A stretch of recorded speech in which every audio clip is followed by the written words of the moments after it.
212. Ladies and gentlemen, right now, we want to bring forth to the stage a very special guest, the undisputed. Nah, son, baby. And this is another episode. Can't help but swing it, boy. Swing it, brother, swing. And this is your host. Nah, son, baby. Here we go. Microphone check 1 2 1 2. This is your host, Nah, son, baby. And this is another episode of Swingers After Dark. And I'm with Knives. You know what I'm saying? We don't call her Knives because she cut motherfuckers. We call her Knives for a certain reason. Why do they call you Knives? That is actually my top kink, my number one kink, my favorite kink, everything above all kinks. So that's knife play, right? Yes, it is. So explain knife play. So knife play can range for many different reasons or different ways, intensity levels, excuse me. For me, a lot of people could just trace the blade over my skin. Some people like to do wax play, incorporate wax play with it. So they put the wax play, they use the knives to take the layers off. I'm the type that I like when people press into my skin. Don't have to break it, but I like for it to scratch my skin. So how do you trust somebody to engage in knife play? So I ask them, how long have you been doing knife play? I tend to go for people who are specialized with knives. And even if whether I know them or not, I try to ask and vet them properly. That's very, very important. You need to be able to know how these people play. You have to be able to watch them and build a trust and a rapport with them. So how did you get into knife play? It's like, what made you say out of all the kinks, flogging, fire play, forced orgasms, knife play, like how do you pick that? So knife play is my favorite because I'm a sensory person, and that tends to bring out the best reaction with my sensory play. It started from unfortunately a self-harm thing, but I realized I never really wanted to hurt myself. Once I got into BDSM, I realized that wasn't the case. Turns out I just like the sensation. So how did BDSM control that sensation? Or you may have like self-mutilation issues, or you may have anger issues. How did BDSM become a sense of therapy?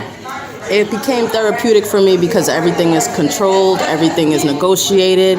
People try to make sure that the space is set up, especially in a safe way, so that people can have fun in a controlled environment. Again, you have to vet these people, make sure they know what they're doing, and make sure that you are set up. Make sure they set you up or set everything up ready for the scene in order to do that. So it's the best part about it is with BDSM, it's more about control and trust. So when you compare that to self-harm, I had no control. I had no trust of myself. So it's a big difference. So what sensation do you get? It's like, what flows through your mind when you during knife play? What flows through your mind, and what kind of sensation do you receive? I'm doing an interview for my podcast. I'm grinding, baby. I'm grinding. I hear that. Don't tell him anything. He's just asking me. She crashing the party. Queen Nadine is crashing the party. You did. So I'm sorry. What was the question? So what sensation do you get throughout your body, and what it does for you in the mind? So the best way I can explain it to you, you've gotten massages before, right? All right. When you get massages, do you feel that tingle in your brain? That's one of them. It's like soothing. Yes, it's very soothing, and I love that. I love the way that feels, that tingle inside your head. I really, really love it. So when I get a lot of that type of sensation, I tend to, I guess you could say, contort. So it's like an orgasm without penetration. Right, exactly. It's beautiful. It's a beautiful thing. It feels really, really good to me. So how did you get into BDSM? Who introduced you into BDSM? So I actually was introduced to it at 19 years old by somebody who was in the life, not necessarily in the community, but in the life. So what they did was they told me about Fat Life first. Couldn't navigate it, so Ladies and gentlemen, Fat Life, Fetish Life. Fat Life is a website for kinksters and people in the BDSM community. Right, exactly. It's like a Facebook for kinksters and all the other people that you said. Now, with that being said, The feeling, the sensation, it's like what it does for you. It's like It's like what does it take you, like the knife play? Because what does the knife play takes you? Because people are fearful of knives. Yeah. But it's like you have to embrace the knife and trust the person.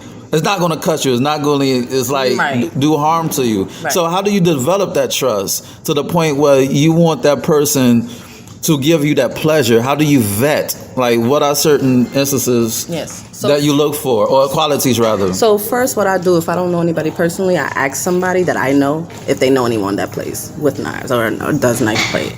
With that being said, once they find me a couple people or find me someone that they really recommend, references are a really good thing. I try to ask them for their references once I meet them. I ask them how long they've been playing.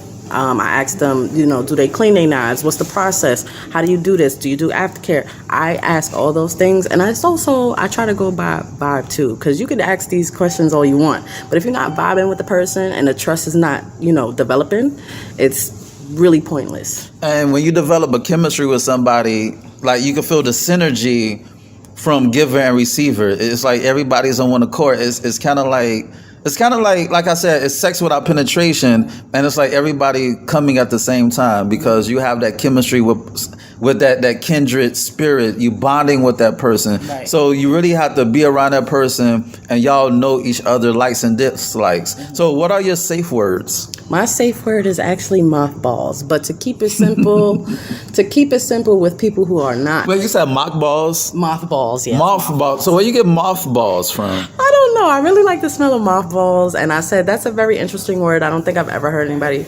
ever use that as a safe word. So I said, let me do that. Let me use that word. And I see the knife. Yeah.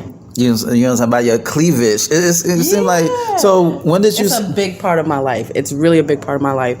Very, very symbolic and everything. Like, I actually was not given my name. Knives was, I didn't come up with my name.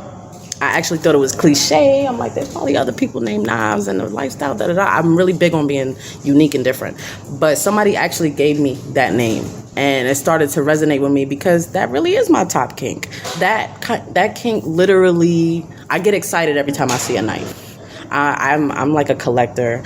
And I like when people acknowledge that I like knives. Like, it gets me kind of turned on that they're like turned on by the fact that I like knives. So I would be surprised if you never done fencing. Have you ever thought about doing fencing? No. Or like knife throwing or something? Did you like throw darts when you like have like a dart board when you was little and throw? Nah, but I would do that now. I would do that now. Not the dartboard thing, but throwing knives and some tomahawks and all that other stuff. So instead of going to a therapist, why BDSM? Because I remember we had a past conversation. You said BDSM quell my anger. It calms me down. So what are certain aspects of a session that would make you go over the edge, so to speak? In a scene, you mean, to go over the edge? Well, that's why they call me Knives, because that's what brings me over the edge the fastest. But how would not make you? How is a form of therapy? Oh, how is a form of therapy? So it's a form of therapy because it's a release. I'm allowing. Not only am I enjoying the sensation, but I'm also allowing whatever negativity has built up or was pent up inside me out. The knives are the best way to get that out for me. It has quelled my anger because I know that if I get angry during this scene or, lose myself emotionally, I can not only hurt myself or put myself in danger, but other people. Safety is a very big thing to me, not just because it's part of the community and all that. No, safety is big even to me. So it's like, first of all, how long have you been into BDSM? So about 2 to 3 years, give or take. Yeah. So what do you think about the BDSM community so far? Is this something, did you find your tribe? I'm looking for my tribe. I'm meeting a lot of good people. I really like the events. Those are the best times to meet people. Like, I really feel like the events are really, really awesome. I didn't get to go to last night's, but I feel like I didn't see you last night. I was like, where is she? I didn't go because the line was too long and there was no guarantee. Everybody's saying about the line. It was only like a 10-15 minute wait. Oh, well, that's a good thing, but we didn't know that, and we saw how long the line was, and then we didn't even see the end of the line. So the end of the line we saw was up the staircase. Yeah, but there was more people wrapped around. So yeah, we saw that too. Initially, I was like, we getting the fuck out of here. But it wasn't the line. It was more of there was no guarantee that we were going to get in. So unfortunately, I didn't get to go, but I got to do other things, and I did a demonstration yesterday with rope. I'm also a rope bunny. I'm a big rope bunny. So rope is kind of like second to knives. So it's like, it's kind of like the popular thing, quote unquote, thing to do to get into BDSM. So what do you think about the explosion? Because the reason why I asked that, because there's a lot of dudes who are perpetrating the fraud. They say they're doms, but they're not even men, or they don't even know how to knife play. Or did you, or even rope, or even flog? Did you ever come across like doms who fucked up the session and you was like, nah, this ain't it? Like, I'm gonna be honest. You're like, nah, you need to step up your game. Not even that, but I wasn't comfortable. This was my first time playing with this person, but he was well known. Nothing, bad. He's a pretty good person. I have nothing bad to say about him. Really, really good. It's just that it was my first time, and he used bungee rope, and then he wrapped it around my neck.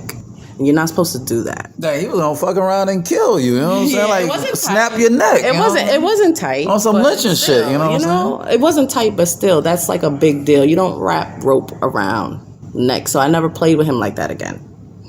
I'm big on that. I'm very big. A lot of people take a lot of stuff because they're not educated. Me, not to say I was completely educated, but I knew what I didn't want, and that wasn't it. So the community overall is really great, helpful when it comes to demos, communities, and all that stuff. I have my own personal opinions about the community, but I'm not here to really speak on them, especially in a negative light like that. But in general, it's really beautiful. Fellowship is amazing. I always have fun anytime I go to an event. So I love watching the scenes. I'm not only an exhibitionist, but I'm a voyeur. So it's great for me. It's great for development too. Networking, you meet the right people. The people that you want to play with, the things you want to do, you're going to meet the right people.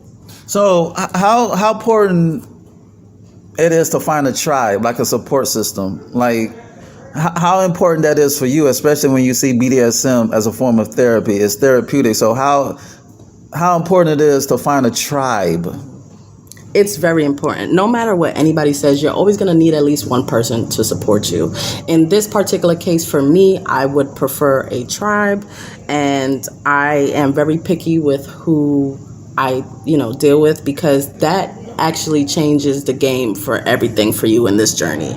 Once you find the right people, especially ones that are supportive, that respect you, care about you, want to make sure you're safe, that's important. Not only is it important for me, but that's big with the community in general, because they don't want anyone to get hurt past the hurt that they, want, that they consent to. So safety, I would say, is the best part of this community, because everybody I know, for the most part, that I know, that I deal with now, takes that very seriously, and you're going to need that. So what are you? Are you a sub, slave, brat? What exactly are you? What do you classify yourself as? I'm a primal switch, capital S with the switch. I say that because I rotate between both. But rotate between what? What is a switch? A switch is a person who exhibits submissive and dominant behaviors. The person I am by nature, I'm dominant. And I would prefer to be addressed as an equal or someone who is dominant. But I would not like it if people just came out and thought I was a sub. I would have a real big problem with that. Some people do that, but that's what I am. A primal is also someone who's very in tune with their animalistic side. I'm a dual primal. I'm a Black Panther and a succubus. So that's how I identify. My mini identifiers, obviously, I'm into Night Plague. I'm a rope bunny. I love rope, especially if it's tight and coarse. That's what I like. Well, what is a succubus? A succubus is technically a demon. They're supposed to like sexually take you when you're sleeping and all that stuff. Soul snatching. Yeah, I can do that. I could do that without, having to actually touch you. But, whatever. Yeah, no comment on that one. You dig? No comment on that one. No. We gonna keep that behind closed doors. So it's like, what is first of all, what is a sub? Explain a sub. So a sub. Wait. Before we get into that, what do you mean when you say you under consideration? Because I was like, who is your dom? And you say I'm under consideration of. What did you say? Under consideration is like, all right, so you vet, and then everybody does their process differently, but for me, this is how I do it. So consideration is when you're considering someone to be your dom or your sub.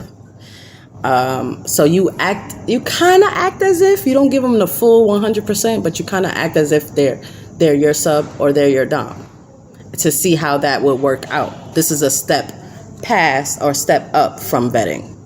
Now, to explain what a submissive and a dominant is a person who is more of the authoritative figure, very, very dominant. Then the submissives you have are people who are a little bit more, giving. So they like to give. They are fulfilled with giving. So how do you determine when to switch your dominant side on and switch your submissive side off, and vice versa? What determines that? Oh, that's easy. You can't really turn it off. I'm a 24/7 person. Like, I was probably this person before I got into the life, and I'm still going to be this person. So what happens is I go by the person's aura. True dominance speaks for itself, and you're going to see a true sub. You're going to know. Once you're in a life long enough, you're going to see the difference. So for me, it goes by the person I'm dealing with at the moment. It's like fluidity. Exactly. I'm very, very fluid. Very, very fluid with my feminine and masculine energies. But I allow people to be who they are. Like, and for example, men, if you're a man, I'm going to let you be a man. Especially if you're doing what you're supposed to be doing. I know some people have a hard time with that. I used to be one of those people, but that's just an example. So how do you get over that? Like you said, you had a hard time for letting a man be a man. How do you recognize the masculine principle and respect of man's masculinity? How do you? Because a lot of women nowadays, they don't respect manhood. So how did you get to that point where you do respect manhood? I changed my environment. Changed the people I was dealing with. When people, I felt like they didn't respect me, I cut them off quick instead of allowing them to constantly do it. So for me, it was a little different because in my particular life, I was hurt more by men than women or whatever. I also dealt with some not so manly men. And I'm not talking about beta men, submissives, no. Because I know some submissive men that's more manly than a lot of these so-called dominants. I'm just saying. But at the same time, real dominance speaks for itself. You're going to see that. Or real masculinity or whatever you want to call it is going to speak for itself. They don't have to flex nothing. They don't have to force nothing. You're going to see that. You're going to notice that. And that's how it works with me, and also me being a switch, because I'm going to sense that. So I'm going to play my role the way I'm supposed to play my role, but still please respect me. Still be respected. So what was that turning point where you did respect manhood after going through your trials and tribulations, all the fuckery and bullshit from men? Yeah, so BDSM really, really changed my life in general for a lot of different reasons. But it also made me check myself. I had to check myself on a lot of my own toxic behaviors. And I saw wait, before you, it's like a woman who's holding herself accountable. She's really a unicorn. Anyway, keep going. Yes, I've always been like that though. But I understand where you're coming from too with that. I did have to take accountable for my part. It's not to say these men weren't doing wrong, but I had to take accountability for where I was fucking up and my toxic traits. So when did you know that you had to look at yourself in the mirror and say, girlfriend, you got to do better?